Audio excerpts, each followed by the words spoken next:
And to close us off tonight, I'm excited to welcome a panel of a bunch of incredible people that are our age, a bunch of college students and recent graduates who are going to talk about all the incredible things that they did while they were in their relative schools. And to kick it off, we're going to go ahead and start with the students from UCSD. So I'm going to add them here now, and they'll kick this off.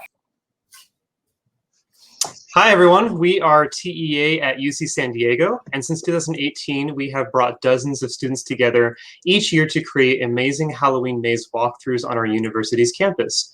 And a third maze is currently in the works as well. Can I go to the next slide? Great, thank you. My name is Jared Walker, and I am president of TEA UCSD. I was also the director for our second maze. I'm joined by Khoury, creative director of our very first maze, and Matthias, the creative director of our current project. All right, so Xochi, take it away. Next slide, please. Thank you. As Jared said, my name is Khoury, and I am a rising senior at UC San Diego studying speculative design, focus in media, which I'm hoping to work in either attraction design or haunted house design, which I graduate. I was a creative director along with Robbie Ketchum for our first haunted house that we did in 2018. Can we go to the next slide, please? Our haunted hotel was a 1950s haunted hotel where guests had to face their worst fears in each room. This took place in our school gym, and we had one day to set up, operate, and take down this maze. And within 5 hours, we were actually able to get 1,800 guests through and break a record for UCSD maze attendance. Can we go to the next slide, please? With this event, we had some challenges, one being that we weren't allowed to show gore for the first year. So to combat that, we made this film right here where we showed a murder of a girl, and we projected in this maze where this actor would take a plant we put in the group and drag her out of the room. And this projection would come up and while the guests were in there, and this is what they would see. And people actually thought that they were standing behind and actually mimicking this, but it was just their impeccable timing and their interactivity with the guests that made this one of the scariest rooms that we had. Go to the next slide, please. With that, our maze also sparked the first UCSD maze design competition that happened earlier this year, where we welcomed students across the nation to compete with their haunted house designs. We'll be coming back with this in 2021. And this project also led to a really important partnership with Warner Brothers Horror Made Here, where we're collaborative partners in helping them improve their event and hopefully bring it back. So we also got to work on mazes on a professional level, and it helped me get my internship with them right now as well. Next slide, please. Great, thank you. Once again, I'm Jared. I promise I'll let Matthias talk in a second. I'm a mechanical engineering student from UCSD aiming to work in the themed entertainment industry. And I took part in the last resort as the layout lead, and then the year after that, I took over the project as creative director of Petrified with Miranda May pictured there. Next slide. Thank you. Petrified led guests through a dark and demented forest. Upping our game from the previous year, we started the maze with a themed cue including a foggy moon projection effect and a photo op for them to remember the maze by.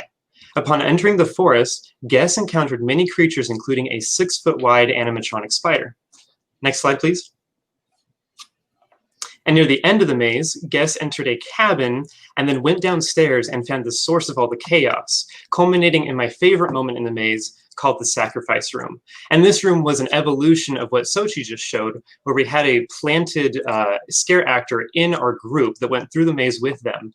And then here they get taken away from them. And there was synced up with lighting, black light effects, and music, all to create this really terrifying scare where at the very end, all of the witches turn to the guests and basically go, "You're next." All right, Matthias? Hi all, I am Matthias Baker. I'm a super senior at UCSD studying design interaction, and I am the current creative director for our upcoming event, Wonderland. Helping us out is Sol, Christy, and Sarah. They're amazing. Anyway, Wonderland is my team's personal take on the good gone bad version of Alice in Wonderland. With this project, we want guests entering Wonderland to feel like they're stepping into that place in their head that is the setting of all their dreams. We want to explore what it looks like to see your dreams in a waking state, and we want to use Wonderland to highlight the horror of dream logic, the terror hidden behind the act of accepting that something makes sense without really being able to explain why. Next slide, please. And the effect that I am most excited for in the upcoming iteration of this project is the audience, where basically we're going to be filling the theater or the seats of a theater with a robotic audience. And then we'll be putting a spotlight on the guests, and as they traverse the stage, we'll be using a camera so the heads of the audience turn, as you can kind of see in that GIF in the corner, in time following guests as they walk across. And it's trying to play on things like stage fright. Yeah. Yeah, thank you so much. And we are so excited to be here today with TEA, USC, and Midsummer Scream. Thank you.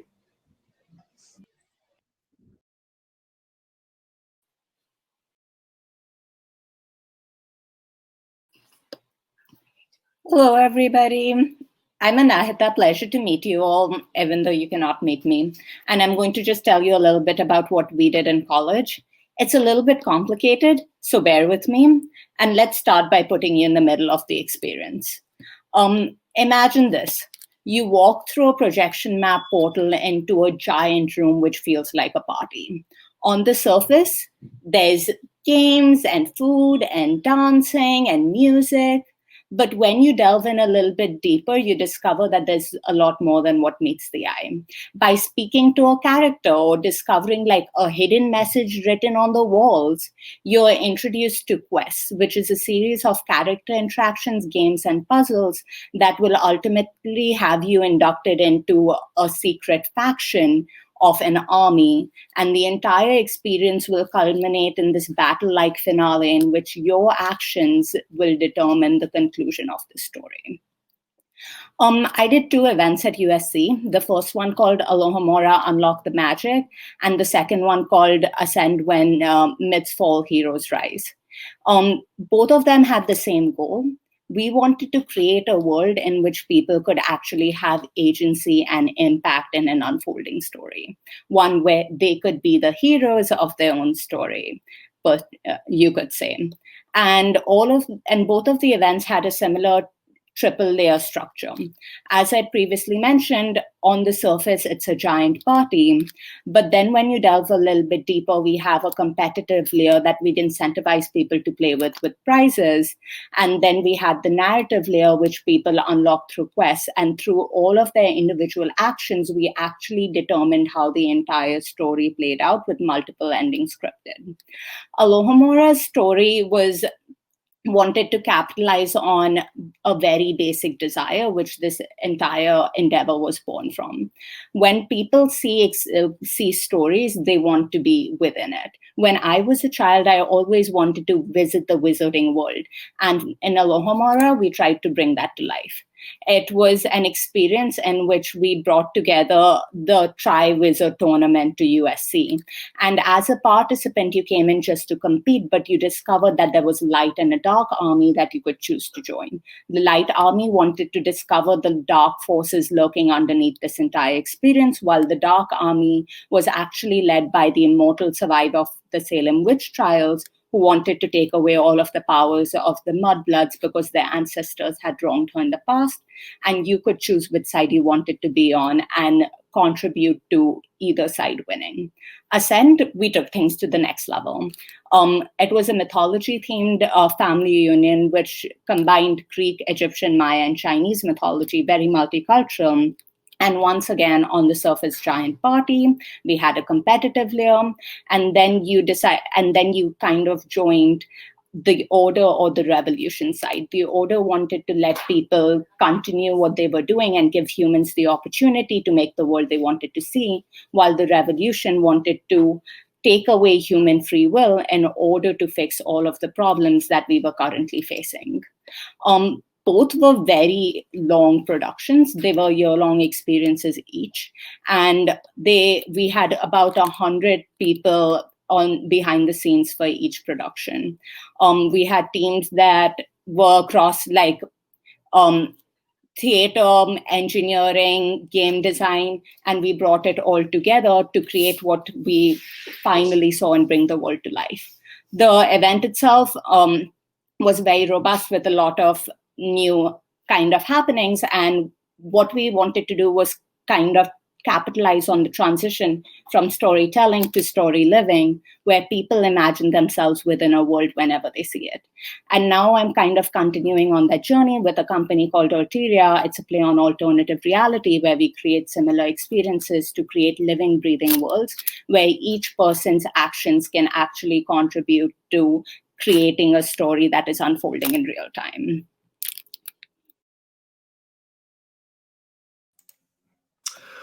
What's up, everybody?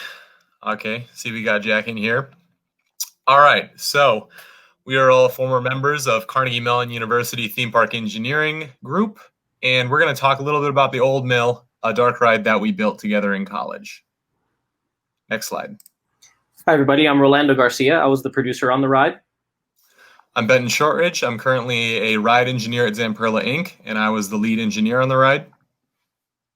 And I'm Jack Dengermond. I'm currently a controls integrator at Tate Towers, and for the Old Mill, I was in charge of the audio and social media.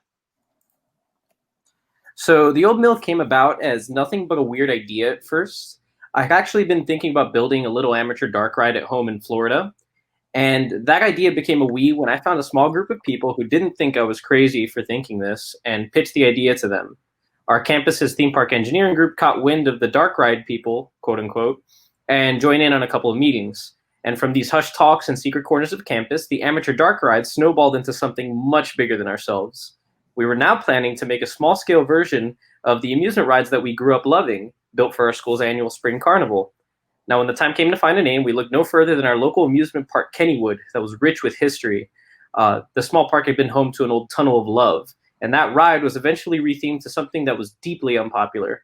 And the public was crying out for it to be reverted back to its former glory. So for us college students in an old steel town, we thought what better way to honor that nostalgia and bring in guests than to name it the Old Mill, just like that old tunnel of love. Next slide, please. So the Old Mill took about a year to go from initial brainstorming all the way to opening day.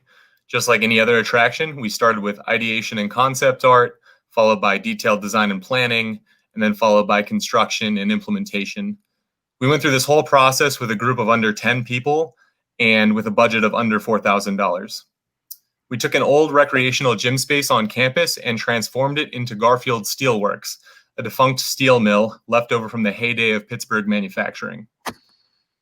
The guides in our attraction took our guests on an educational tour of the old steel mill and unexpectedly found that the mill had come back to life.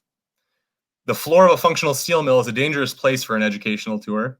Our guests relied on their guides to quickly get them back out to safety, passing through a blast furnace, a near miss with a rail straightener, and under the molten pour of a steel crucible. On a tight construction timeline, we were able to deliver this experience to our guests on the first day of Carnegie Mellon Spring Carnival of 2019. Yeah, so we held the opening ceremony for the Old Mill.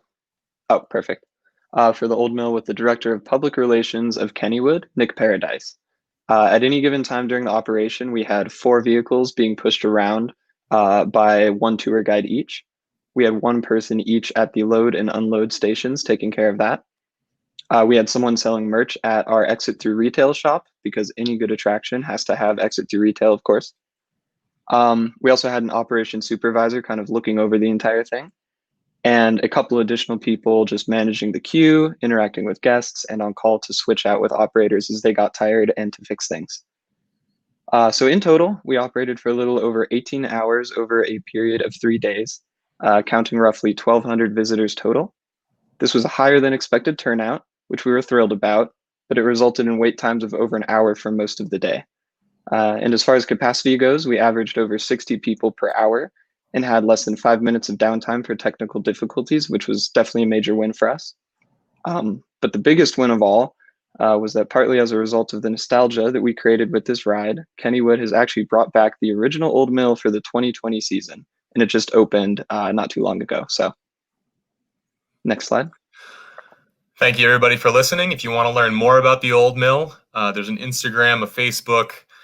You can screenshot this slide right here to go take a look at our POV ride-through of the attraction, as well as an interview that CMU did with us. Thank you guys for listening. We really appreciate your time. And now we are excited to welcome the Supervisor of Production Design, Jamie Bartkowicz, who is going to lead all of them in a guided discussion. I'm sorry if I butchered your last name. No, you said it right. Did I say it right? Okay, good. There's a lot of us Thank you. here. It's Dominic. My name's Jamie Bartkowicz. I've spent the past 5 years working at Universal Studios Hollywood as part of the Halloween Horror Nights event. So I'm very excited to be able to talk to all these students about their attractions. I would like to first tell all of you how impressed I am by all of those presentations. I would have never done any of this at my school, and I think you guys should be proud regardless that you were able to put together such amazing events. And I'm very excited to dive a little bit more into it. So how this is gonna work, I'm just gonna ask some questions and call on you guys a little bit, but we're gonna have this be like an open discussion and forum. So if you have something to add, feel free to jump in at any time, all right? So to start things off, I'm very curious to just quickly review what each of your backgrounds in themed entertainment is, maybe from a personal or professional level. If you've had any experience getting to work in the industry already, or just your personal interest in it.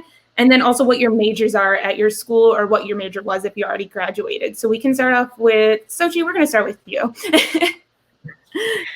Hi, Jamie. Thank you. So again, my name is Khoury. I study speculative design with a focus in media at UC San Diego, and I minor in theater. My background in themed entertainment, so I'm still a student, but I joined the Themed Entertainment Association 2.5 years ago. I was there when TEA UCSD got started and was on their board for about 2 years as a project manager and their vice president.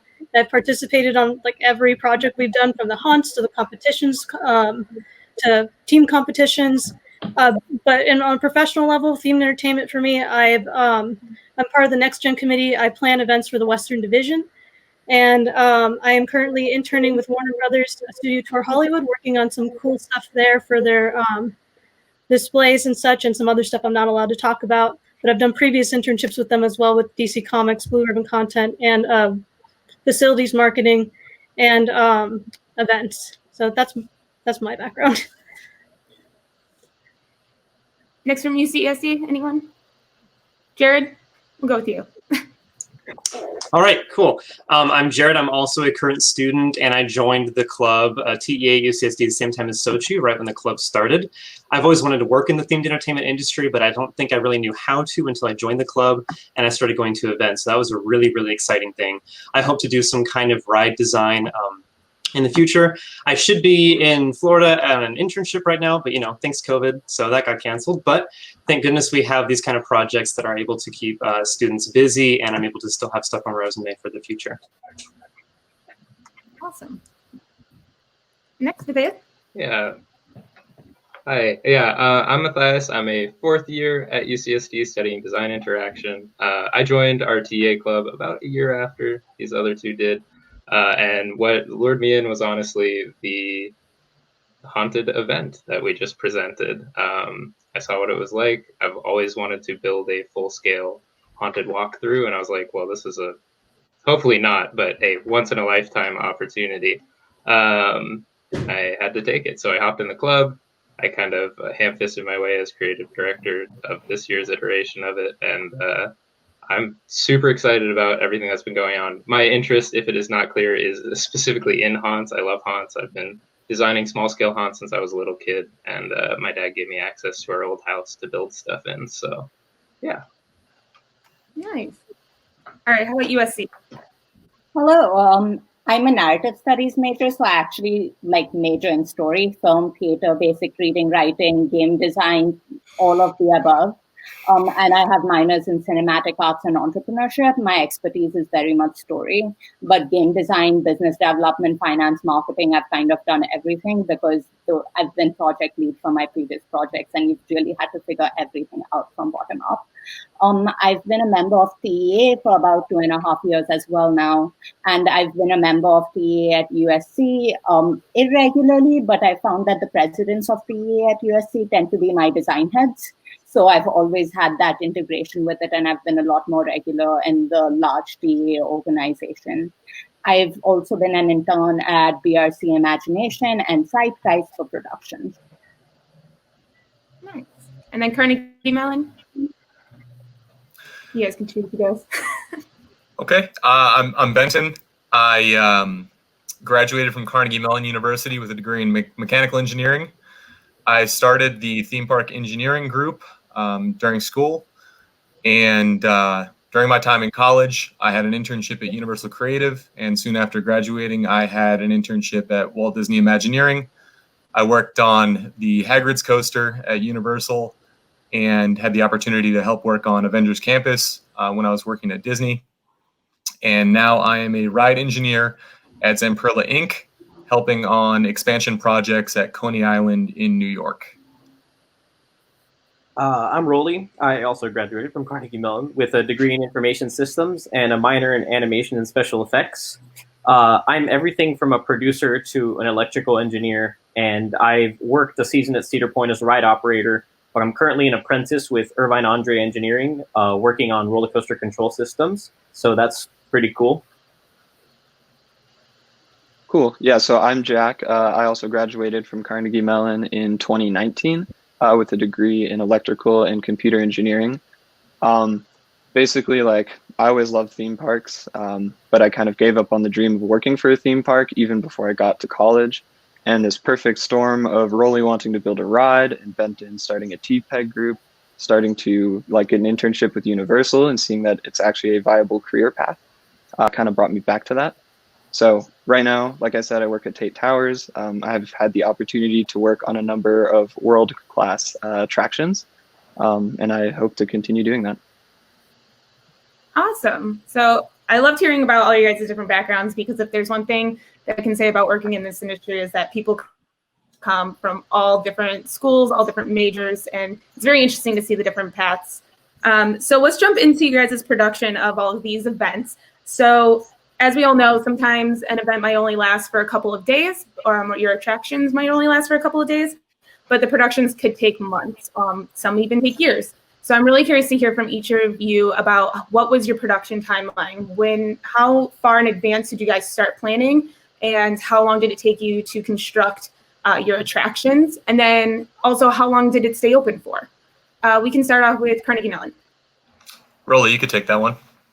All right. So the idea actually started about a year and a half before it was actually executed. That's when I was thinking about building the ride down here in Florida for Halloween. And once I finally got the team together, it took us a couple of months to get the ball rolling and get some momentum in terms of having an actual plan of what we were going to do and how we were going to do it, how much it was going to cost. From there, it took us, I want to say it took us 2 months, maybe a month to get the right amount of funding to begin construction. And then that led all the way until that year and a half mark where we opened the ride. It was almost exactly a year from the day that I brought the team together. And how long did was the ride open for? Oh yeah, so the ride was only open for 3 days because that was the length of our school's spring carnival. It's just kind of this annual thing that we do. It's this weird tradition where they build these big themed structures called booths and stuff, which were really related to themed entertainment. So we decided we wanted to throw in our own thing. There's also a bunch of like school cultural stuff, like buggy races down one of our streets there. And so it was kind of to fit in with their timeline, although we did work pretty late into the night. We operated from like 3 to 9 p.m. to make it work for us and get everybody operating correctly. Nice. All right. How about from San Diego? Great. So I'll start. So our project got started around the same time that our club got started. So our president at that time, Nicholas Lee, he was trying to find some projects on campus that we could get involved in. And he knew that the university put on an event called the Haunted Hoedown, which had like food and Western type Halloween stuff and maze that usually the office put on. So he went and asked like, hey, can we help you with that? And they said, help you or help us, and gave us the maze and gave us the full $15,000 budget. And said, go nuts. We had full creative control with some restrictions. As I mentioned, for the first year, there was no gore allowed. So it got passed. So he got it, and it got passed to Robbie Ketchum and I, who were the creative directors, around March/April. So we spent 8 months planning it. We had probably 2 build construction days. And then we had one night where we could, around like 10 p.m. at night, we loaded in everything, set up the whole next day, operated that day, and then tore it down the same night. So everything happened within 24 hours, and we were only open for 5 hours.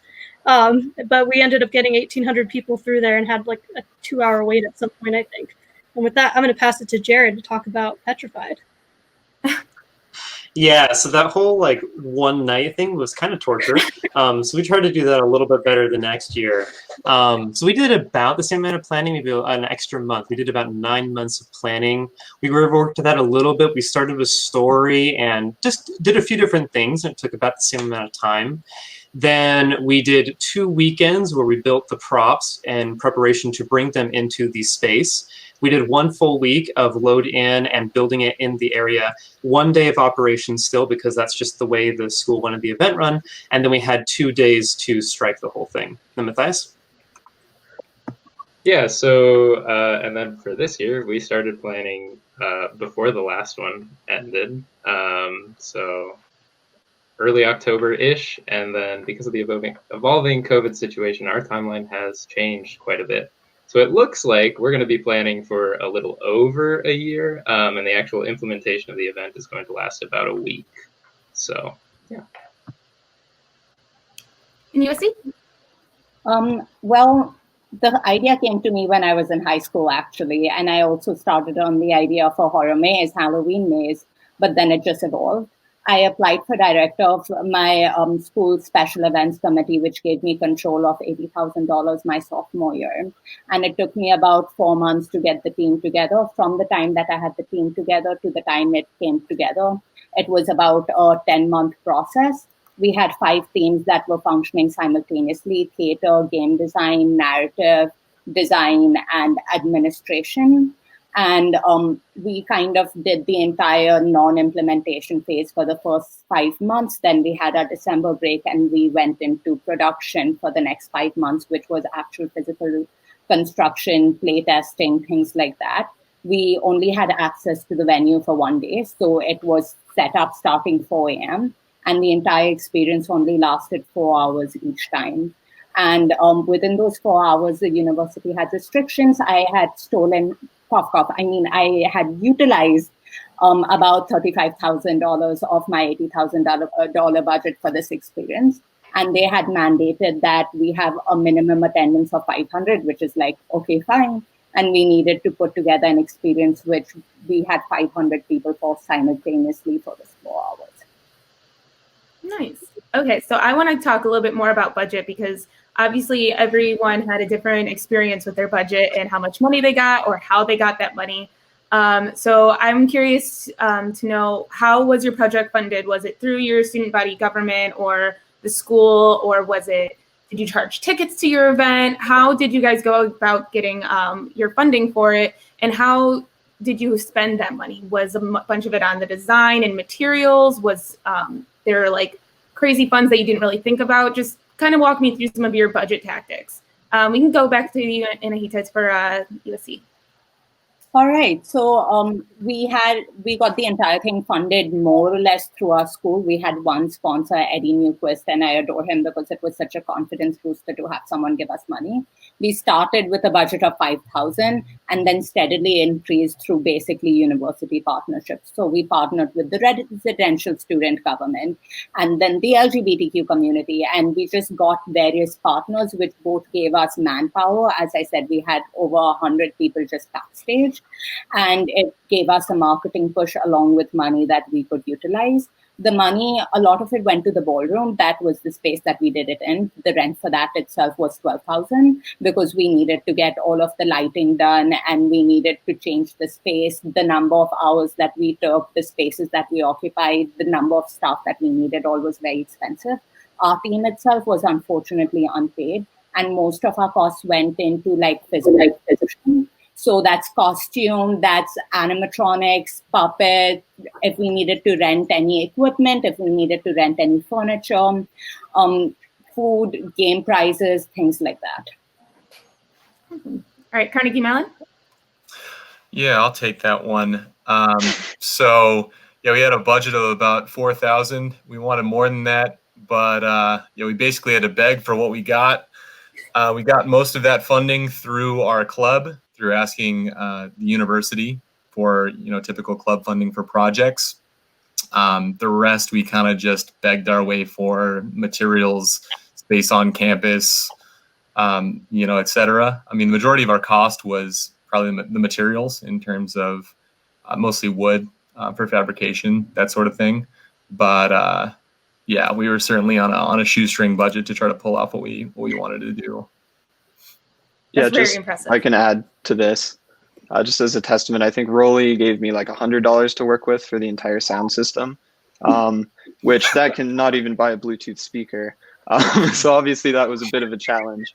And the way that I got around that was actually kind of using connections, and I ended up being able to loan out about like $10,000 worth of audio equipment for a week. So essentially managed to stretch a $100 budget to $10,000 worth of equipment just by begging. So it was crazy. For homebrew engineering.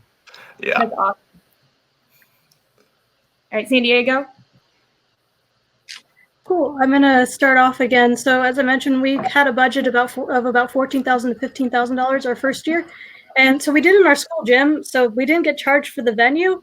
However, we had to put up pipe and drape, which cost about $5,000, and then AV cost $6,000. So that left about $3,000 for costumes and props and renting furniture and other stuff like that. So just those two things ate up a lot of our budget, even just for that one night. And we ended up borrowing a lot of stuff from my family because we had a doll room. So my sister lent me like every doll she had in the house. And costumes. I went to John Burroughs High School in Burbank, which is known for their show choirs, and they happened to do a haunted hotel show choir themed set where they were in the red bellhop costumes, and then they would like slowly die off and get put in the same costume that was gray. So we were able to grab a couple of those from some old friends, and so we just really utilized people who would be willing to just lend us their props and equipment and costume. We'll pass it back to Jared. Great, and then for the next year, we went to a different venue, which was actually a theater. So it was a much nicer setup, but it cost a lot of money, much more expensive than a cheap gym. So that took away part of our budget, but luckily we had a lot of connections. Similar to what Jack mentioned, we got a lot of audio equipment from different school clubs and things like that. We were able to bring that in and use that. So that also helped with our budget. And then Matthias?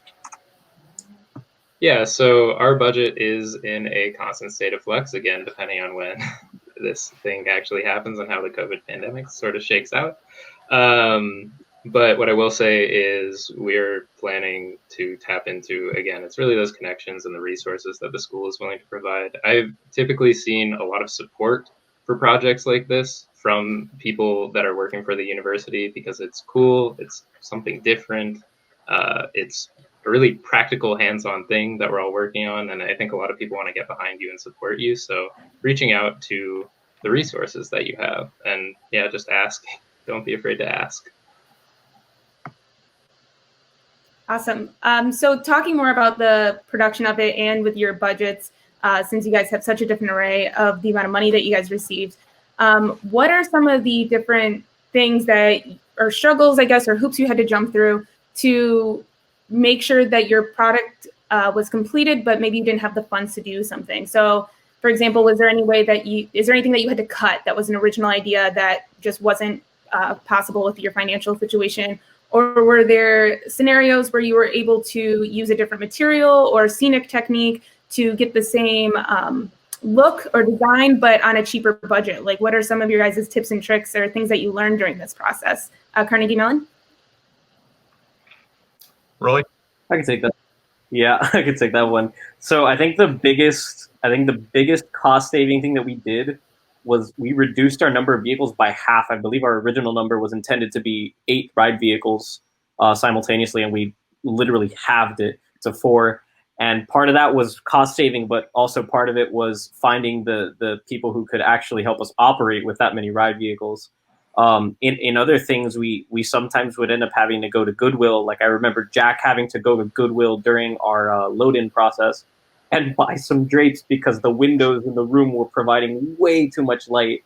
And I think he spent maybe $10, $20, $30 on it.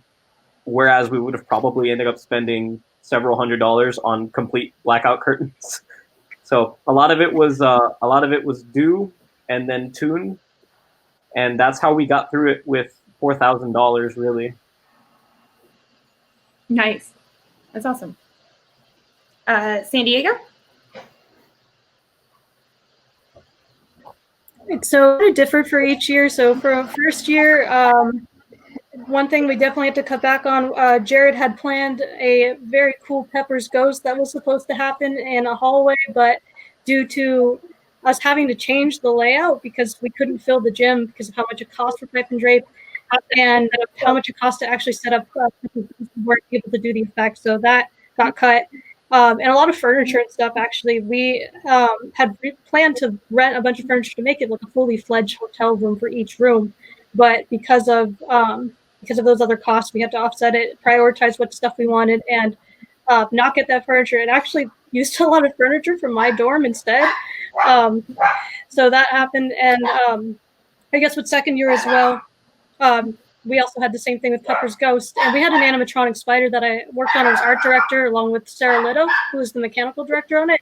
But we had to take legs away. We had to figure out how could we still make this look like a spider and redirect the light so it looked like a giant animatronic spider coming at you when it was really a four-legged insect covered in duct tape and liquid latex on a cart rolling towards you. And I'm sure, Jared, I think you have something to add. Yeah, and also with Petrified, it took place in a forest, right? But we couldn't rent or find that many Christmas trees, which is what we mostly used. And we were trying to figure out exactly how to do it. So one thing we did, I talked about how we had a themed queue. So when guests first entered, without even being scared, they were just in the space, feeling it in, and that's where we actually put most of our trees, or at least like our greatest concentration of trees.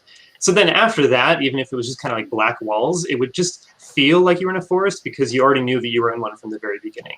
And so just placing our trees that way helped a little bit with the theming and story without spending like thousands of dollars just on some fake trees.